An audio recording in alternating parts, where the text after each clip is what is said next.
to Young People's Report. I'm Becky Moore. And I'm Craig Wilson. We're here at Kokomo's in Saginaw, and if you haven't been here yet, you're missing out on a lot of fun. Later, we'll show you one activity they have that's really high-tech. But first, Rachel Wilkerson took a trip down to Detroit to see how one of America's favorite snack foods is made. Potato chips. They're one of the all-time great snack foods. Today I'm here at the Better Made factory to show you how to make potato chips just like the pros. First, you'll need some potatoes, a lot of them. In fact, for a 1-pound bag of potato chips, you need about 4 pounds of potatoes. Seems like a lot, doesn't it? A potato is basically 80% water. We remove the water content, we remove the starch content, and we also remove the peelings. First, get a truck to deliver about 50,000 pounds of potatoes to your house. And where would you find them? We initially start in Florida on April 1st. From Florida, we go to North Carolina. From North Carolina, we go to Alabama. From Alabama, we go to Missouri. From Missouri, we go to Wisconsin, and then we come into Michigan. The major portion of our potatoes are bought in Michigan. Wherever you get your potatoes, you'll need to wash them, which means you'll need one of these. This gets rid of all the stones and dirt. Once they're clean, the potatoes need to be sliced with one of these. You can't buy one of these from an ad on TV. A blade like this one slices over 3,000 pounds of potatoes into paper-thin slices every hour. After washing them again, to remove starch, you'll need a giant fryer like this one. It holds over 8,000 gallons of vegetable oil and turns out over 1,500 pounds of potato chips each hour. From there, you'll need a large shaker like this one. To cool them, shake out the smaller pieces and allow you to pick out the bad chips. If you want to flavor the chips, you can use a powdered seasoning. This stuff comes in large bags and you need to be careful not to use too much. We use a seasoning applicator, which sprinkles the seasoning on the chips as they're put in the bag. Once you've done all this work, you may as well bag them. The bags come in rolls and they're folded into tubes, filled from above and sealed before they're boxed and sent to a huge warehouse. From there, you could distribute them to stores. With the amount of chips that are made here, it might be easier just to go to your local store and buy them. From the Better Made factory in Detroit, I'm Rachel Wilkerson reporting for YPR. If Better Made brand doesn't sound familiar to you, it's because in our area, the chips are sold as made right. What would it be like to be a kid touring with the national show? Katie Prast caught up with one local girl who's not only in the show, she has the lead role. This is Georgianne Jeter, and she's just finishing a 6-month national tour as the lead in Curiouser and Curiouser. Georgianne is very smart, and she's very talented, and she's very adventurous. It's great to have someone her age on the road with us. She is the youngest member in the company, and it sort of gives her a chance to be an adult, and it gives us a chance to be an 11-year-old every once in a while, so that's really nice. The turnout in this theater speaks for itself. They have sold more tickets than they have seats, and there are still many more people on the waiting list. This is just another in a series of sold-out performances for the group. The show opens in an old-fashioned photographic studio where Alice is having her picture taken. The old camera requires 45 seconds without moving, and it's during that time that most of the show takes place, all in Alice's mind. Well, at first I felt a little awkward. You know, what is the story about, Curiouser and Curiouser? And when I started to get involved, I realized that the story was based on Alice in Wonderland and Through the Looking Glass. Now I know those stories, and I was really able to get involved in the stories now through the show, and I really like that. The Tony Award-winning show she's in is put on by the National Theater of the Deaf. It's a version of Alice in Wonderland, and as Alice, Georgianne has the lead. Really, for professional, this is my first professional experience, and I felt a little bit, whoa, a little bit scared. But now I get to know the process better, and I'm used to it. She begins the show in reality, and she ends in reality. And in the middle, she's sort of in this wonderland. And when she comes back, she realizes that she's not only learned about all these other characters, but she's also learned a lot about herself as well, which is kind of like the experience that Georgianne's been having this year. Who are you? The The 29-city tour all over the United States has also been a lesson in geography. Well, you get to go to many, many different states and meet many, many new people. And it's a lot of rich experience for younger kids and also for adults, too. For me, it's been a lot of fun. It's very hard to be away from your family and your friends and your dog and everything you know for 9 weeks, and she's taken that challenge on, and she's really delved into the experience and really made it work for her.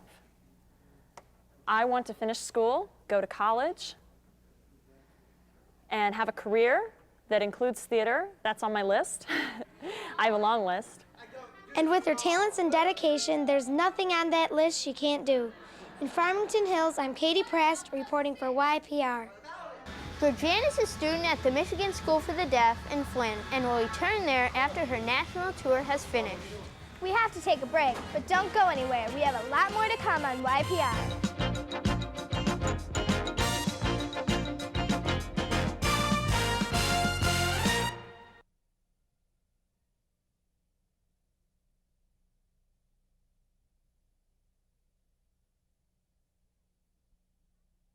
Here in mid-Michigan, hockey has become a very popular sport.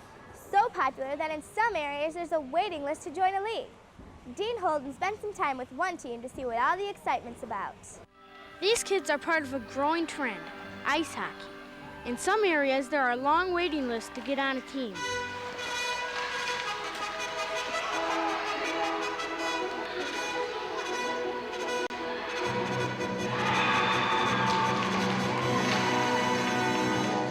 Saginaw Bay Ice Arena, there are a lot of kids who will play on the same ice. On any week, over 600 kids will skate here, and that number is growing all the time. The reason may be the strong pro and semi-pro teams in the area, but whatever the original reason that brings them to the rink, it's the game itself that brings them back. It's fun and it's very physical. I play hockey because it's a fun, fast-paced game.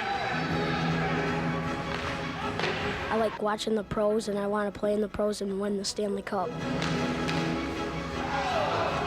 When I was a little kid, I enjoyed watching the pros, and I wanted to play hockey. I just play hockey for the challenge of it, and it's just fun. Part of the fun of the game is having a good coach, and these kids definitely like theirs. I like my coach. He's a good coach. He knows lots of plays, but he talks too much. He knows a lot of drills, and he plays them good. He knows about hockey a lot, and he's teaching us some very interesting things like how to play a box and how to work a floor check. That's what you got to have right there. It's good hustle, guys. That's good hustle. His name is Tom Kerr. He's a 14-year veteran of coaching ice hockey and has a kid of his own on the team. Hockey, for one, is probably the fastest sport on earth. It's a game of constant motion. It's the best opportunity we have to teach them more, not only about just the sport of ice hockey, but about life, how to not only challenge them individually, for them to be able to face some adversity, but yet to be able to work together as a team. We'll get tippers in front, screen the goalie, and we'll get junk. We'll get garbage goals, but we'll get them in. Let's go, White. Yeah. We ready? Yeah. We got 10 minutes to get this thing turned around. We gonna do it? Yeah! All right. 1, 2, 3. Let's go, White! Shoot the puck. Yes! There we go. All right.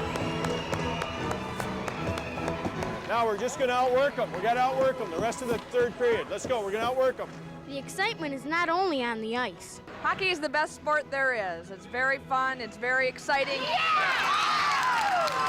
My brother, he plays, and it gets exciting when, like, he checks somebody or when somebody checks him, because I get all excited because I want to check him back. The game was close and very hard hitting. It's a game of hitting, and if you can't hit, then you can't play. I like the checking because you get to hit people. I like the hitting and smashing the face in the boards. Well, I like all the hard hitting because you get a chance to lay people out and see the crowd go wild.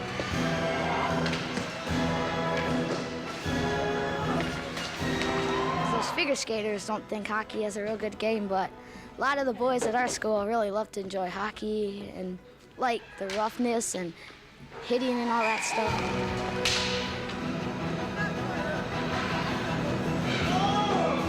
think hockey is probably one of the best all-around athletic and conditioning sports that the players can have. From the Saginaw Bay Ice Arena, I'm Dean Holden reporting for YPR. There it is. Yeah, finish. There we go. Most of those kids would list a hockey star as their idol, but who do you look up to?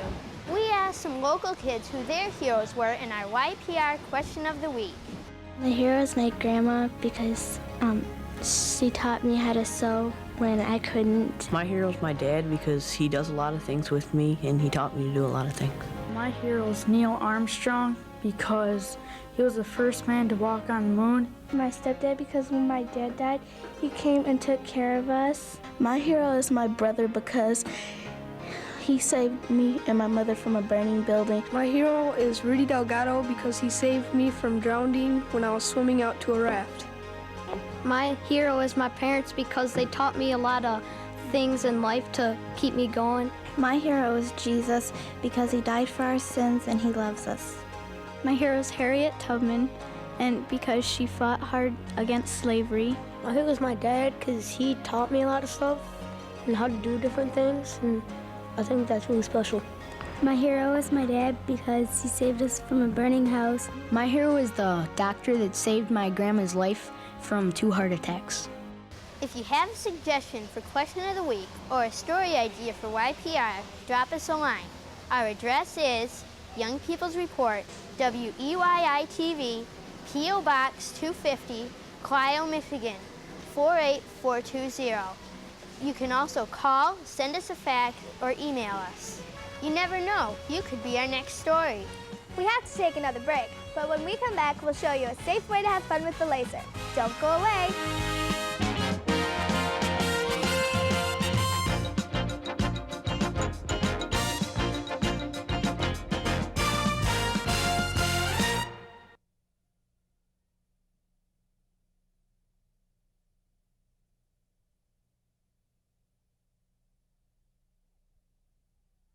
Here at Kokomo's, there are a lot of fun things to do. But one of the activities is a little more high-tech than the rest. Joe Hostetler has our story. Video games have come a long way. Some allow you to play against other people, and some even put you in the action. If you truly want to be interactive, then there's one way that you can really be part of the game. It's called laser tag, and it's not like a regular game of tag, except for in this game, you use really long arms that move at the speed of light. Well, this game is different than any other game you've ever played because you actually experience this game. It's video, it's audio, there's even a sense of smell when you're in there with the smoke. Well, this game, it starts out, you put on vests. The vests are little computer modules that are each connected up to our main computer.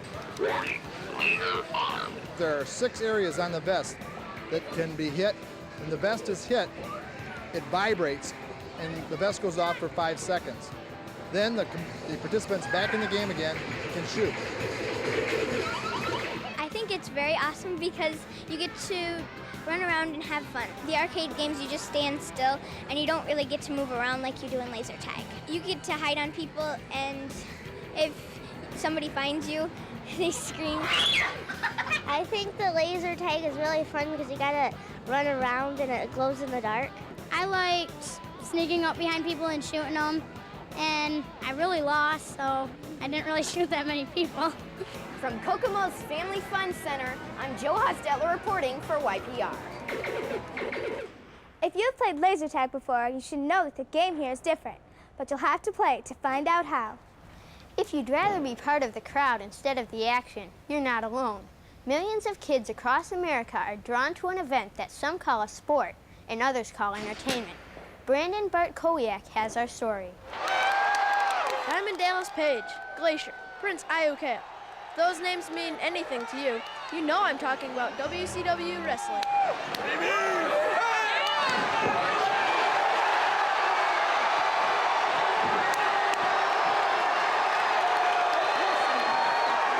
Wrestling has its doubters.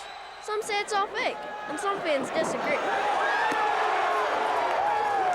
This is WCW Monday Nitro, and whether you believe it's real or not, they sure put on one heck of a show.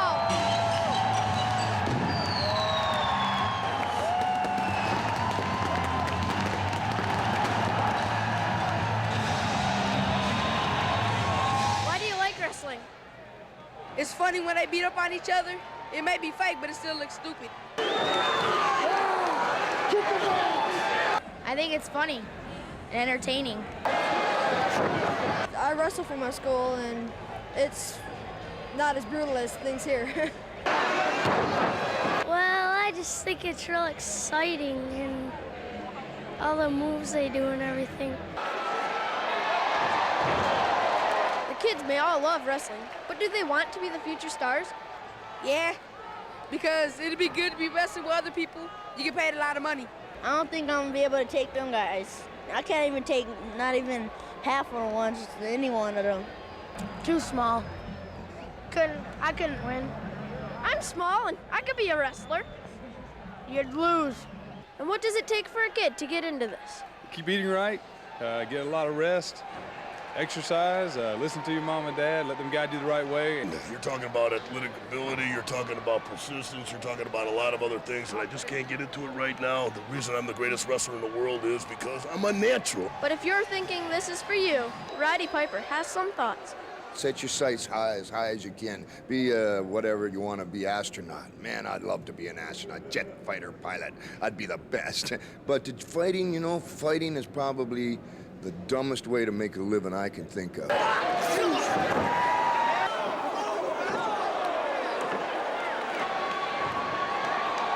And who won tonight? In the ring, it doesn't so much matter. Because in the stands, everyone had fun. From Windler Arena in Saginaw, I'm Bartkowiak reporting for YPR. We have to take another break, but when we come back, we'll take a look at how some local kids got involved with an actual Broadway show. Don't go away.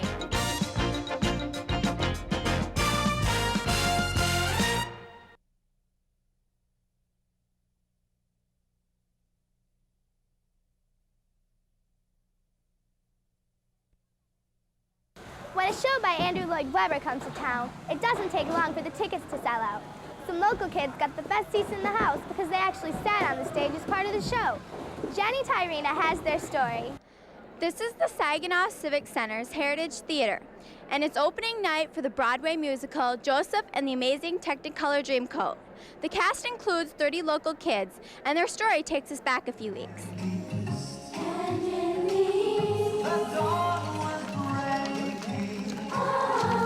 Just about a month ago, the Saginaw Kids All-City Choir saw the words and heard the music for the first time. The group has members from 9 different schools, and that may be part of the reason they were chosen for the show. We're from different schools, we're different ages, and we try to reflect the diversity of the city of Saginaw.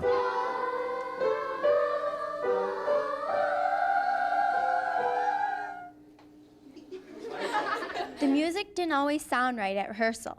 Back then, the kids thought 2-hour rehearsals were long and tiring, but they had no idea what was to come. It's fun, but I get tired, and I was thinking about when I was little that I wanted to be a professional singer, but I think this helped change my mind. It's very hard.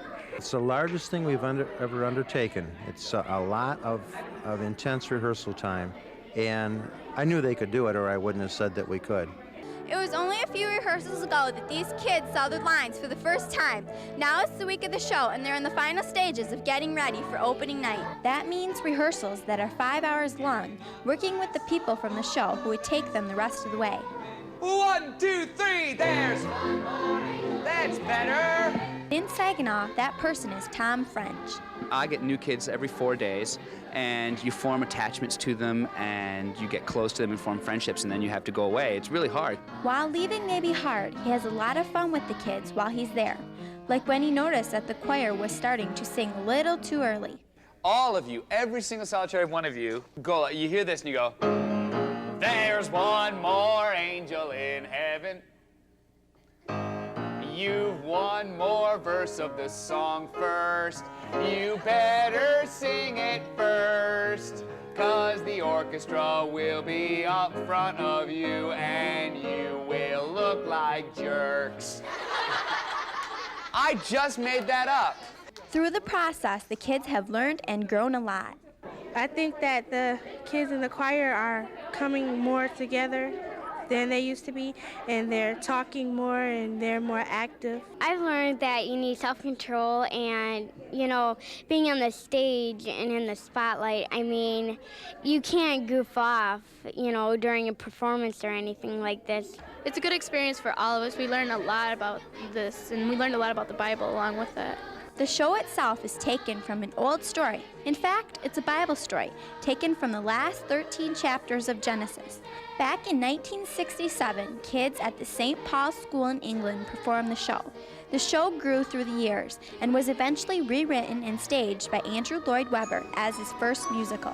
Some folks dream of the wonders they'll do before their time on this planet is through. In the show, the kids in the audience learn about the life of a young man and his dreams through a narrator. Kids are one of the most important things in the show because they help me relate to the audience, and every time I see them, it reminds me of I see all their little faces, and it helps me tell the story even better. And all I need is an hour or two to tell the tale of a dreamer like you. You are what you feel, I think, is my most important line, and I want all the kids to always think about that, because you are what you're feeling inside. If you think it, want it, dream it, then it's real. You are what you feel. The lead character, Joseph, is sold into slavery, thrown into jail, and eventually becomes the king's #2 man. You shall lead us through this crisis. You shall be my #2. Throughout the show, he sings many of his songs with the kids singing harmony.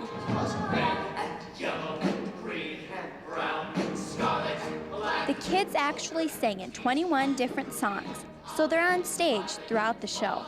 I want the kids to be able to walk out having had a lot of fun and learning something important about theater and being part of a big and very good Broadway show. And that's exactly what the kids did. In Saginaw, I'm Jenny Tijerina reporting for YPR. Unfortunately, that's all the time we have this week, but we will leave you with some more music from Joseph with the Saginaw Kids All-City Choir. Be sure to watch YPR again next week, and until then, have a great weekend.